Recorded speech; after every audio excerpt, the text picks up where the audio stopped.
Ravi de vous retrouver pour ce nouveau numéro du Dessous des cartes. On commence cette émission sur le pont d'un porte-avions chinois, le Shandong, en décembre 2019 à l'occasion de sa mise en service, célébrée en grande pompe. Objectif de la Chine de Xi Jinping, s'imposer comme la plus grande force maritime mondiale, contrer les États-Unis dans cette région stratégique de l'Indo-Pacifique, avec en ligne de mire notamment la réintégration de Taïwan, la petite Chine rebelle et démocratique. La Chine trace son chemin de puissance sur terre et sur mer. Et on va voir comment, dans le domaine maritime, la Chine joue sur plusieurs tableaux à la fois. Équipement militaire, colonisation d'îlots et de récifs, exploitation des ressources, halieutiques notamment, au mépris d'un droit international de la mer que Pékin réinvente, vous allez voir, à sa guise. Sortons nos cartes. Les mers et les océans qui recouvrent la plus grande partie du globe sont régis par un ensemble de règles communément regroupées sous le terme de droit de la mer, fixé pour la première fois en 1958 par la Convention de Genève, puis remanié en 1982 par la Convention des Nations Unies sur le droit de la mer à Montego Bay en Jamaïque. Cette convention a été signée par 168 pays. Elle distingue principalement 3 types d'espaces maritimes. Les eaux territoriales, une bande de 12 000 marins, soit l'équivalent de 22 km, qui bordent les territoires des États. La souveraineté de ces derniers dans ces eaux territoriales y est quasi totale, sur l'eau bien sûr, mais également sur les fonds marins et l'espace aérien. Les navires étrangers ont toutefois un droit de passage inoffensif dans cette bande, y compris les navires militaires s'ils ne portent pas atteinte à la paix et à l'ordre de l'État côtier. Viennent ensuite les zones économiques exclusives, les fameuses ZEE, une bande de 200 000 marins, environ 370 km, bordant les eaux territoriales. Les États côtiers possèdent des droits sur ces ZEE en termes d'exploitation des ressources de la mer, de son sous-sol, mais aussi en termes de construction et de conservation. Comme pour les eaux territoriales, les États côtiers doivent garantir la libre circulation des navires. Mais l'exploitation de certaines de ces ressources par des navires étrangers est soumise à autorisation et négociation.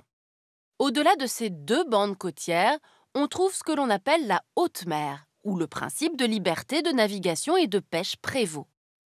Alors évidemment, comme vous allez le voir, les choses ne sont pas si simples dès qu'on s'approche de certaines côtes, notamment celle de la mer de Chine du Sud, un énorme espace maritime de 3,5 millions de kilomètres carrés. Vous voyez sur la carte les limites théoriques des ZEE des États entourant la mer de Chine méridionale et des eaux internationales telles qu'elles ont été définies par la Convention de Montego Bay. Sauf que le Vietnam, les Philippines, Brunei et l'Indonésie revendiquent des ZEE plus larges du fait de leur présence sur certaines îles de la zone. La Chine, elle, remet même implicitement en cause le principe des ZEE en brandissant ses propres cartes et ses propres normes, selon lesquelles ses droits souverains s'étendraient le long d'un tracé appelé langue de bœuf ou encore carte des 9 traits. Cette zone maritime couvrirait 2 millions de kilomètres carrés, l'équivalent d'un 1/5 du territoire chinois, avalant au passage les eaux internationales et une partie des ZEE des États côtiers. Cette revendication chinoise s'appuie sur une supposée antériorité historique de la présence chinoise dans la région et s'appuie sur des cartes publiées dans les années 1930 pour contrer l'installation des puissances occidentales dans la région. De nouvelles revendications s'ajouteront après la Seconde Guerre mondiale avec la publication de nouvelles cartes. Mais avec la signature de la Convention de Genève en 1958, Pékin est obligé de reconnaître la règle internationale qui veut que la terre domine la mer et que les droits souverains sur les mers découlent d'une souveraineté territoriale. Mais la Chine n'entend pas renoncer à ses ambitions maritimes. Elle va juste changer de stratégie et contourner la norme occidentale des fameuses ZEE. Elle va occuper de fait, et s'il le faut par la force, des îles et atolls de la région, majoritairement inhabitées, pour revendiquer ensuite les ZEE qui vont avec. Problème, ces îles sont revendiquées par les autres États côtiers que vous voyez apparaître. Première offensive chinoise de ce type dans les îles Paracel. En 1974, profitant du départ des Américains du Sud-Vietnam, la Chine annexe l'archipel après avoir bombardé la poignée de militaires vietnamiens se trouvant sur place. En 1987, la Chine convoite cette fois l'archipel des Spratleys, dont certaines îles sont revendiquées ou occupées par des Vietnamiens, des Malaisiens, des Philippins, des Taïwanais et des Japonais. Prétextant une mission de surveillance du niveau de la mer sous l'égide de l'UNESCO, la Chine construit une station océanographique sur le récif de Fiery Cross, atoll dont seuls 2 rochers émergeaient à marée basse à cette époque. Ce premier coup de force sera suivi de l'annexion du récif de Johnson Sud, situé dans la ZEE Philippines, puis d'une tentative d'annexion des îles Sinko, occupées par le Vietnam. 1994, c'est cette fois au tour du récif de Mischief de passer dans le giron de Pékin. Puis en 2012, la Chine annexe de fait, en interdisant l'accès, le récif de Scarborough, un atoll appartenant aux Philippines, doté de 2 toutes petites îles, culminant à marée basse à 3 mètres d'altitude. Pour asseoir un peu plus ses revendications, la Chine va à partir de 2013 se lancer dans une entreprise démesurée de poldérisation des atolls qu'elle contrôle, notamment à Fiery Cross, au mépris de toute règle environnementale, transformant de simples rochers en véritables îles artificielles. Aéroport de 3 km de long, base militaire, complexe hôtelier, tout est bon pour justifier la souveraineté chinoise sur ces archipels et revendiquer implicitement les ZEE qui les entourent. La plupart de ces îles sont désormais des entités administratives chinoises à part entière. Elles font partie de ce que les opposants à Pékin nomment sarcastiquement la Grande Muraille de sable.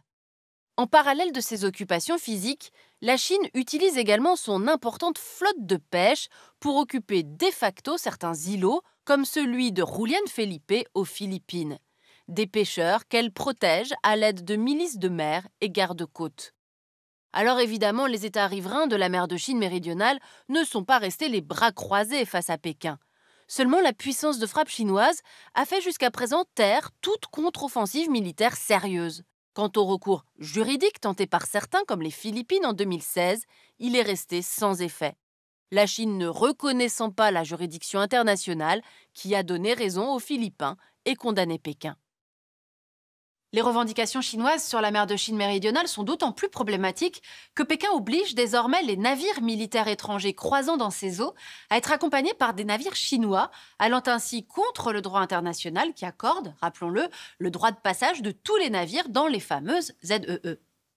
Et c'est un comble quand on sait que la Chine, depuis 2015, a appuyé son formidable essor économique sur ce principe même de libre circulation des navires. Elle navigue sur tous les océans et est devenue la première nation de pêche en haute mer avec des milliers de navires sillonnant les eaux internationales.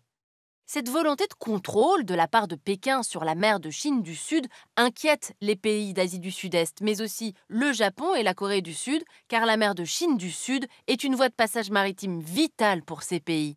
C'est le quart du commerce mondial qui transite par ces routes. Pékin qui pourrait par ailleurs imposer un contrôle renforcé des airs situés au-dessus de cette zone, comme elle l'a fait au-dessus de la mer de Chine de l'Est. Pourtant, les États-Unis ont déjà averti la Chine. Ils n'accepteront pas de modification du système actuel de partage de l'espace aérien en mer de Chine du Sud. Cependant, on peut s'interroger sur le choix que feront les compagnies d'aviation à l'avenir, sachant qu'elles se sont déjà pliées aux exigences de Pékin d'autorisation préalable au-dessus de la mer de Chine de l'Est, voire évitent désormais carrément de la survoler. Conséquence, au-delà des questions juridiques de fond que pose l'attitude chinoise, le comportement agressif de Pékin entraîne une militarisation accrue de la région. Les Taïwanais, qui possèdent une armée de 200 000 hommes, sont les plus concernés par l'expansionnisme chinois. Ils se contentent pour le moment d'investir principalement dans la modernisation de leurs infrastructures, tout renforcement de leur arsenal pouvant être interprété comme un acte offensif par Pékin. L'Indonésie, autre grande puissance régionale, pourtant en marge de la fameuse langue de bœuf chinoise, a considérablement renforcé sa présence sur l'archipel de Natuna, où se trouvent d'importantes réserves de gaz. Enfin, le Japon, grand rival économique de la Chine dans la région, s'est lancé dans une lourde course à l'armement depuis qu'en 2013, Pékin a publié une nouvelle carte de son espace maritime. Une carte qui inclut les îles Senkaku, appartenant au Japon, et baptisée Diaoyu par les Chinois, ce qui justifie à leurs yeux les incursions régulières de la marine chinoise dans les eaux territoriales japonaises. Les Japonais ont réagi en créant en 2016 une 9e escadre aérienne et en plaçant 2 unités de sécurité à Amami-Oshima et sur l'île de Miyako-jima en 2019. Les États-Unis sont également très présents dans la région et seul véritable contre-pouvoir à l'hégémonie chinoise.